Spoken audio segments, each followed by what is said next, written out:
Hey, Uncle Doug. Yo. You remember how you... where did you go to college again?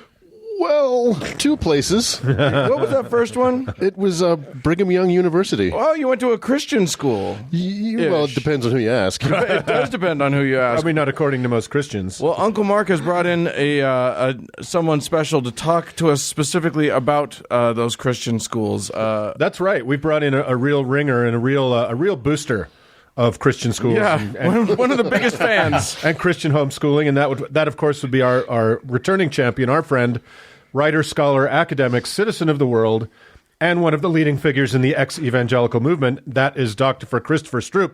Chris, welcome. Hi, guys. Thanks for having me back on. Well, thanks for coming. We're delighted to have you, and apparently we're both enduring snowstorms in our respective coasts. Our coast being the Great Salt Lake and your coast being the Mississippi River. Right. I expect yours is worse. I guess I'm not too close to the Mississippi, but... I don't know. Who gives a shit? It's Indiana. In the neighborhood. There's got to be a river there somewhere. We have the White River here in Indianapolis. It's not really very white or very river-like. I imagine there's a lot of white things in Indiana. But that's true. And we have that in common. Uncle Mark, in your introduction of Chris, I think you missed a very important part of his resume. Tell me. Which is, I believe the French is hashtagier. Oh, yes. He's a creator of viral going hashtags. We should put that on your business card. But in French, you don't pronounce the H, so wouldn't it be hashtagier? Okay, that's it. We're never interviewing somebody with a PhD again. And when you translate hashtagier into English, it means shit disturber. So our friend Christopher has been disturbing shit for some time. But this last hashtag, which is hashtag expose Christian schools, has disturbed some high-profile dum-dums, and I imagine it's probably gotten you a better class of death threats, Christopher. Well, I think in that whole shitstorm last month, I did get one new, more or less direct death threat. It's funny, I haven't really gotten that many. You'd be surprised. Oh, I'm sorry. I got a 1-year-old Catholic grandmother in my email. Oh, yeah. You gotta love that.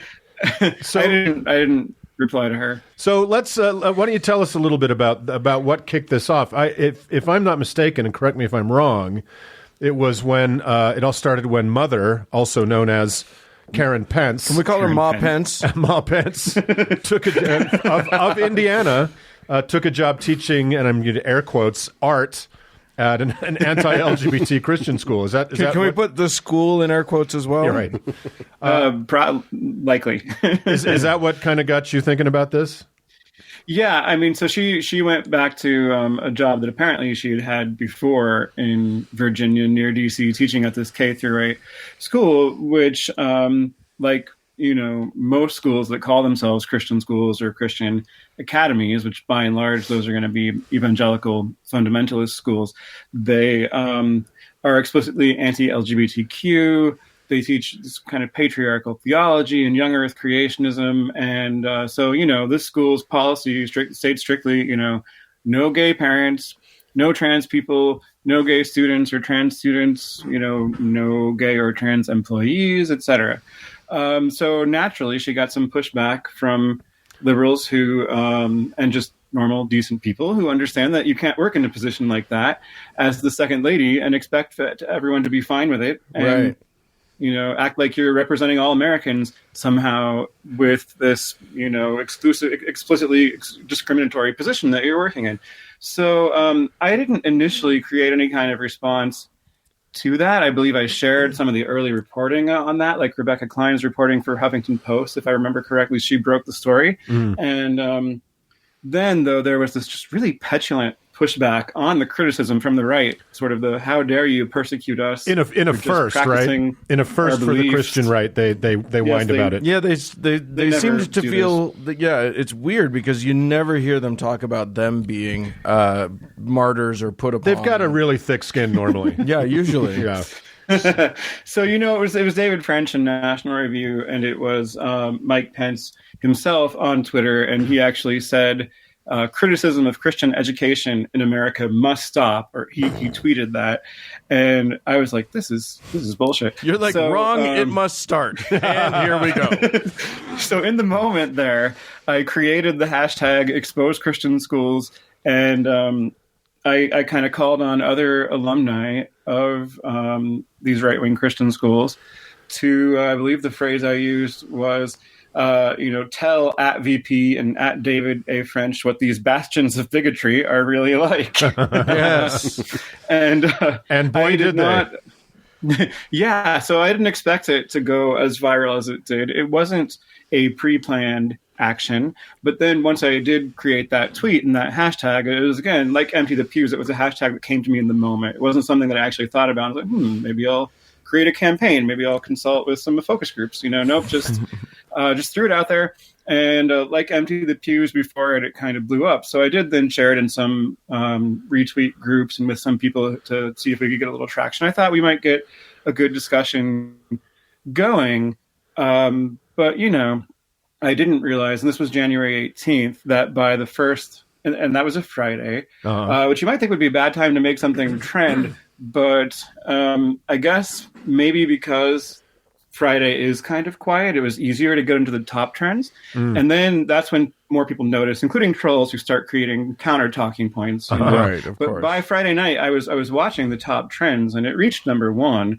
And by Friday night, it had over 20,000 tweets. Jesus. Then on Saturday, January 19th, the whole Covington Catholic MAGA hat wearing boys story broke and created a huge firestorm. And at that point, the hashtag really took off. Right. And in many people's minds, it became conflated with the Covington story. And as the right-wing media sphere, I guess, or their whole media machine, thought that they could get a win out of that by saying, why are you being so mean to these poor little white boys? Right. The story became, to them, they also, I think, deliberately kind of conflated it with Catholic schools, whereas I had originally meant it to target evangelical schools, the ones that call themselves Christian schools or Christian academies. And it's perfectly fine, of course, to expand the conversation to Catholic schools, which have major problems as well, and Mormon schools, as you mentioned, and also colleges and universities. Though, again, I had in mind, primarily like K through 12 Christian schools. Yeah. But I have also been doing all this investigative journalism for several years now on what's wrong with Christian colleges, the way that they purge faculty, the way they persecute their LGBTQ students, and they make one's stance on same-sex marriage a litmus test in hiring. They directly ask people about it. So, I've been doing that too, and it also became part of this discussion. And then, the right just absolutely went nuts. The hashtag was mentioned on Fox and Friends at least twice. But, no way. But without mentioning who created it or who was using it, because what the right wanted to do was portray this thing as coming from somehow, liberal coastal elites and Hollywood types, rather than coming from actual, alumni of actual Christian schools who have things to say. So before we get to the story of sort of where the hashtag went and what was going on with it, why don't you tell us some of the sort of if you can encapsulate the kinds of tweets that were happening, the kinds of the things that people were talking about who were participating in your hashtag. Yeah, they fell into several broad categories, and so some of them, one of those categories would definitely be queerness, and another one would be gender, obviously closely related, gender, sex, sexuality, being a woman, being queer, because those things are obviously more difficult in this intensely patriarchal environment. Another big category that came up was race and racism. I tweeted about having to go through a worksheet which clearly illustrated the curse of Ham theology, even though it didn't exactly say that black people today are still cursed because they're descendants of Ham. It clearly showed on a map that they were the descendants of Ham. You had that experience? You did that? Yeah, that's not only a Mormon thing. Nice. What age were you? What age were you when you got your lesson in Ham? It was either 7th or 8th grade. I think maybe I said it was 7th, but I think maybe it was actually 8th. It was whenever I had Mr. Bromer at Colorado Springs Christian School in Colorado Springs, Colorado. We're putting you on blast, Bromer. So it had I don't remember his first name, but yeah, Mr. Bromer, wherever you are. It had a map where it was like, so Africa is... We're not saying it's black people. It just happens to be this continent. Well, so it had like illustrations of Shem, Ham, and Japheth, right? Oh, boy. And it was not in color, but they were obviously like, this sort of folkloric caricatures. Like Ham was obviously black. And then they had these arrows. Which one was holding pointing a to the basketball? parts of the world that they supposedly populated. Oh, my God. Wow. Yes. So the cursed people, they all just happened to congregate below Europe then. I did see something like one like that. One tweet where somebody said in the exposed Christian schools where they said we didn't have I'm paraphrasing, we didn't have a prom or a dance, but we did have a slave auction. Yeah, where it was a fundraiser. Right? Yeah, I had no idea that was a thing. And that sparked, I think, hundreds of replies, thousands of retweets. That particular tweet was really interesting because the person who tweeted, I'm forgetting her name, but she said that the auctioneer, the teacher or administrator who was playing the auctioneer, literally held a whip. So this wasn't exactly subtle. Wow. It wasn't like... ancient Athens or Roman slave auction. Oh my God. But then it turned out that a number of public schools, I guess, particularly in the South, have used slave auction fundraisers as well. And I heard about a bunch of other Christian schools that used them and only abandoned the practice in the 90s, or maybe they didn't abandon it. They just changed the name to Servant Day. Right. Okay. That's better. The South is nothing if not aware of their tone deafness. They're very good at that. So race, gender, sexuality, and then there was, I guess, one other broad category would be like, fake science or just poor education. Yeah, that was one of the ones disinformation. That was one of the ones that I saw because as I was sort of reading through it, I saw a theme coming out that people once, if they went to especially evangelical, but any kind of Christian school, when they got to college, they were shocked by their own ignorance, by how little they actually knew when all of their counterparts seemed to have way more knowledge. Yeah, and here I should say that this is not necessarily, or for the most part, this is probably not going to be true of people who graduated from Catholic schools, which do vary considerably in a way that evangelical schools do not. And I'm not trying to at all absolve them of their horrible history and current, present abuses, particularly with respect to Native American populations, but also, child sexual abuse in Catholic schools. I mean, it's happened here in Brebeuf, at a school called Brebeuf, which is a Jesuit academy in Indianapolis. But, the Vatican has been good with evolution for a fairly long time now. Right. And so, they don't get the young earth creationism. Many Catholic schools also even admit non-Christians, which I guess I've heard of a couple incidents of that happening in evangelical schools, but it would be really rare. And I think most of them, in their policies, they don't. I mean, they tend to make you, 6-year-old kid, give them your testimony, or at least they're going to grill your parents about their faith. I mean, it varies a little, but they're not places where people who aren't Christians are going to send their kids just because of the higher SAT scores. Right. They're not. Whereas they're not academy. They're not inclusive. They're not looking to be inclusive in that way. Not at all. Not at all. Right. And some Catholic schools actually do promote social justice. Certainly, some are also fundamentalists and far right wing, and they have a bad habit of firing outed gay employees. So again, I'm not absolving them, but I am saying it's a different parochial school experience. Right. Then, and all of my friends and colleagues who had Jesuit educations are actual serious smarty pants, and I'm kind of sick of their smug shit. But that's there is a real focus on education in most of those schools, whereas it seems like in the evangelical or other quote unquote Christian schools, it's really about enforcing an orthodoxy at the expense of everything else. Well, and being and maybe we could put it this way. I mean, in a Jesuit school, you're still going to get a lot of the same deliberate propaganda and misinformation about sex, gender, and sexuality. Yeah, right. But you're not going to get it about science and other fields. Well, being better than an evangelical school doesn't necessarily make you good. It just It's a makes pretty you low bar. It's I mean, the three of us here went to public school in Salt Lake City, so it was practically a religious school, but well, that's it was a very blonde madrasa experience with a football team. So that I can believe. So you went to a Christian school as a kid, and then you went to non-Christian college. That's right. So talk about the experience of jumping from one to t'other. Yeah, well, so before going to Ball State University in Muncie, Indiana, which is also my parents' alma mater, and they both kind of had conversion experiences there in the 1970s and got involved with the Christian Campus House, which is part of the, it's not Campus Crusade, it's the other one. I'll think of it in a minute. Anyway, Christian Student Foundation, it's a part of that ministry. So I went to public school in kindergarten. And then again, for half of sixth grade, the second half of sixth grade, we moved to Colorado Springs.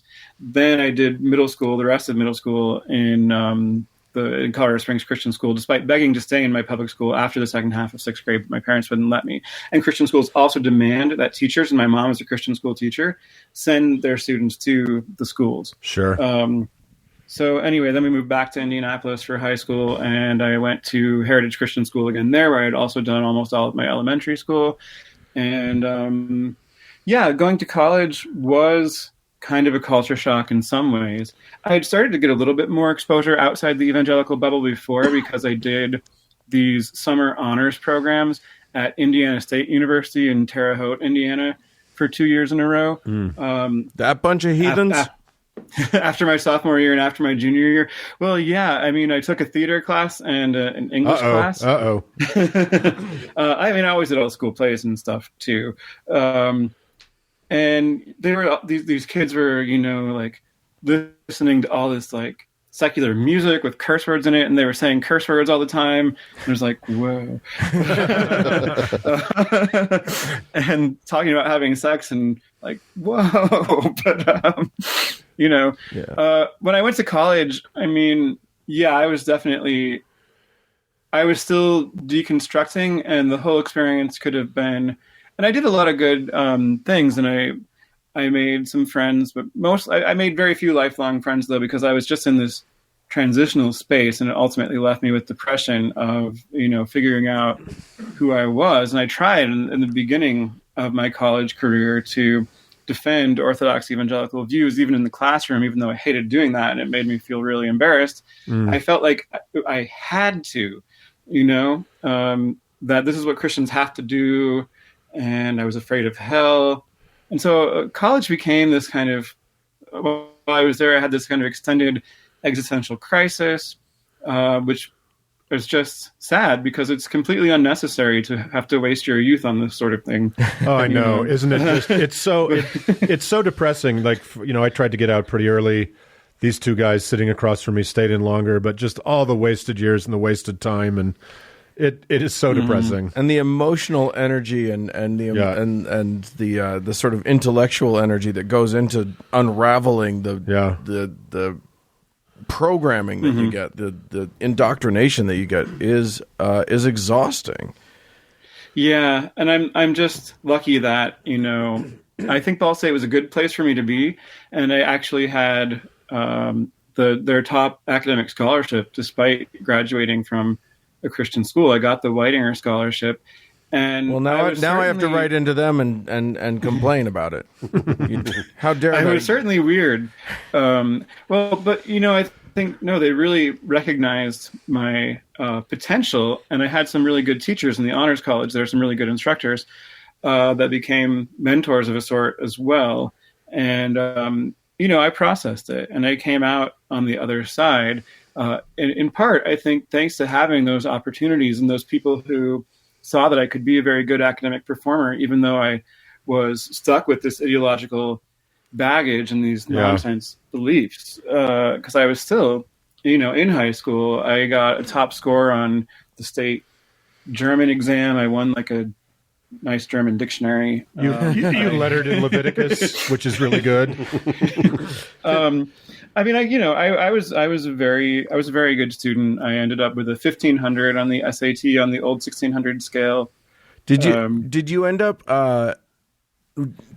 with did your school teach you about evolution? Did your school teach you about that stuff? Well, that's a story in and of itself. But so let me start by saying that Heritage Christian School in Indianapolis is one of the supposedly more quote unquote moderate or quote unquote liberal Christian schools because, oh my God, you guys, they support Billy Graham, even though he was like friends with Martin Luther King, that communist, and even though he's kind of nice to Muslims and Jews. When Billy Graham came through in 1999, the year I graduated, our school encouraged people to volunteer with the Billy Graham organization. So hold on one sec. There were people there. Okay, there are evangelicals for whom Billy Graham is too far to the left. Absolutely. Okay. So one of my friends from youth group, a girl named Jennifer, went to Colonial Christian School, which is not the one where you will go to if your parents are really like their main priority is SAT scores. And they forbade their students basically from volunteering with Billy Graham because he was too liberal. Wow. So, yeah. Heritage Christian School, even back then, already had a handful of AP classes, and they were allowed to, and they shouldn't be, honestly, but they were allowed to issue college prep diplomas. Wow. So I had a college prep diploma because, I mean, basically that's, you take 2 years of the same foreign language and a few other things and you get college prep. So I had AP biology, but I had AP biology with this very strange man who I can only describe as sort of an apocalyptically minded mystic who was always like having visions from the Holy Spirit and stuff. Wow. That's and awesome. He would come into the classroom every class. He would start with a quote unquote thought. He called it a thought, and it would be this long rambling devotional. And Jesus, at the beginning of the academic year in particular, and AP is 2 periods, AP biology, because you have to have a period for the lab. Sometimes he would take up almost the whole first period with his rambling thoughts, and there would be things like, "So I had this dream, and I was before the white throne of judgment. Oh my God. Christ was separating the sheep from the goats, and I was very nervous, and I was running around trying to see if any of my students were among the goats, and then I was so relieved that they weren't." And he would go on and on in this way, and he was always talking about how it must be the year of Noah this year because look how much sin is increasing. Our country is being so nice to gay people now, obviously, because as it says in Matthew, as it was in the days of Noah, so will it be in the time of the coming of the Son of Man. And did you hear they're genetically engineering red heifers to sacrifice in the temple now? The red heifer. And so he would conclude that Christ is probably coming back this fall around Yom Kippur. Now let's dissect that frog. I had him twice. He made the same prediction. He made the same prediction both years. Yes, so, I like it. And I hear that he made it pretty much every year since. I think he's still there. And anyway, I actually like this. I enjoy that strategy because if you make the same prediction every year, it's more likely to happen. Eventually, you're going to be right. Maybe we'll see. I don't know. The odds get way, way better. Well, Christopher, I know that you're. The odds of an impossible event are still 0. But wait, let me just say one more thing about this to finish answering your question. He did this is AP class, so you have to have a standard AP textbook, which is like an introductory college textbook. Right. So we had that. It was a secular textbook. And we actually did labs involving like recombinant DNA. You'd get this little strand of DNA and you'd like put it in a petri dish with bacteria colonies, and then they would glow under a black light. It's like, wow, we just made bacteria glow under a black light, except I think my group actually failed to make it work. But anyway. It was a lack of faith. It was a lack of faith in the bacteria. But we were learning about like DNA and stuff. And then he told us, okay, I'm not going to teach you the evolution chapters. And he was also showing us like documentary, quote unquote, videos about flood geology and earth creationism and finding Noah's Ark and stuff like that. But he was like, but here's what you need to do.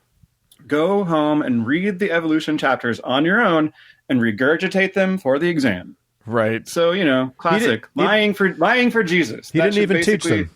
He didn't even teach them. No, he would not teach the chapters, but he did tell us to regurgitate them for the exam because in certain circumstances, apparently lying for Jesus is the Christian thing to do. Well, you're not supposed to believe it, but you're supposed to say you do. On an Teaching exam. to the test is what they call it. But Christopher, I know you're pressed for time. We're so grateful you came on the show today. Well, thanks so much for having me. I mean, so is the idea that we are, or I'm a little confused, we are or aren't supposed to send our kids to Christian schools? Stay far, far away from Christian schools. Oh, you turned out all right. I think it's a great idea. Yeah, Chris, you're pretty awesome, so maybe it's great. Thanks. And got to give your kid something to struggle against. Don't think that's how that works. Okay. Encourage your kids to join a robotics team or maybe even a sports ball team if your kid is so inclined. Well, listen, if people didn't hear about you on Fox and Friends or Breitbart or Tucker Carlson, or the How to Heretic, where can they find you, Christopher? So I'm definitely very active on Twitter. If you're on Twitter, you can find me at C_Stroop, STROOP. I also have a website where I've got a list of resources and a blog and some other things. It's now at cstroop.com. It used to be at chrisstroop.com, but I lost control of that domain, and I don't know if I'm going to be able to get it back recently. So I'm trying to kind of rebuild the web presence that my site had. But anyway, at cstroop.com. The blog is called Not Your Mission Field. NotYourMissionField.com will also direct you to that site.